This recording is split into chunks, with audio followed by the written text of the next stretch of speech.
थार के घास के मैदान विशाल, खुले और कठोर।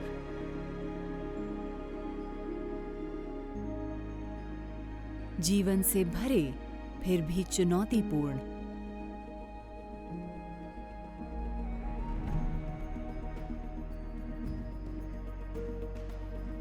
लेकिन इन कठोर परिस्थितियों में हर जीव के लिए जीना आसान नहीं। और इस प्राकृतिक आवास के भीतर एक दुर्लभ और महत्वपूर्ण पक्षी रहता है, ग्रेट इंडियन बस्टर्ड, गोडावन।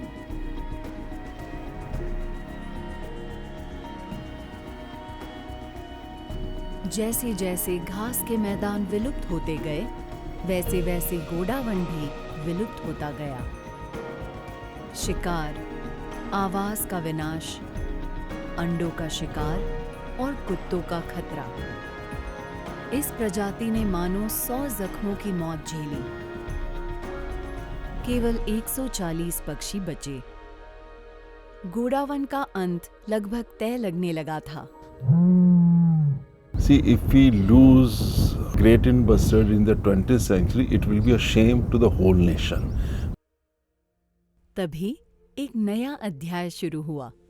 संरक्षणवादियों, वैज्ञानिकों, प्रबंधकों, पशु चिकित्सकों, वन कर्मियों और स्थानीय समुदायों ने गोडावन को वापस लाने के लिए हाथ मिलाया।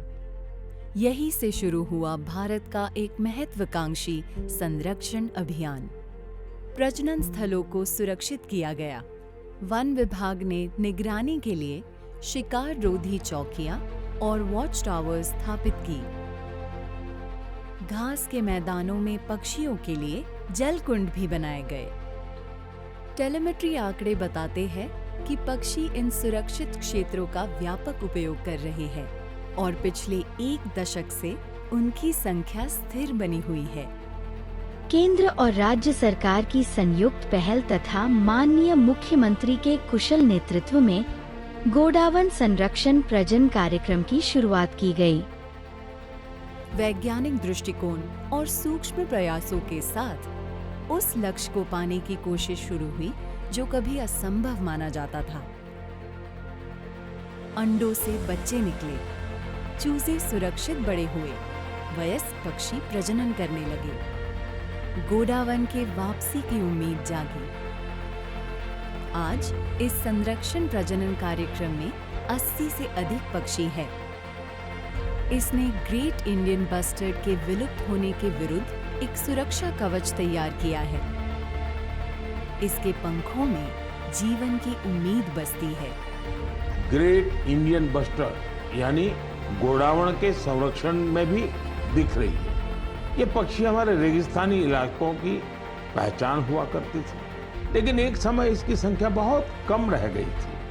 हालत ये थी कि ये पक्षी लुप्त होने की कगार पर पहुंच गई थी। लेकिन अब इसके संरक्षण के लिए बड़ा अभियान चल रहा है। वैज्ञानिक तरीके अपनाए जा रहे हैं, प्रजनन केंद्र बनाए गए हैं और अब नए जीवन की शुरुआत दिखाई दे रही है। इस 21 मई को राजस्थान के राज्य पक्षी के संरक्षण प्रयासों का उत्सव मनाइए। आइए, साथ आएं और मनाएं गोडावन दिवस।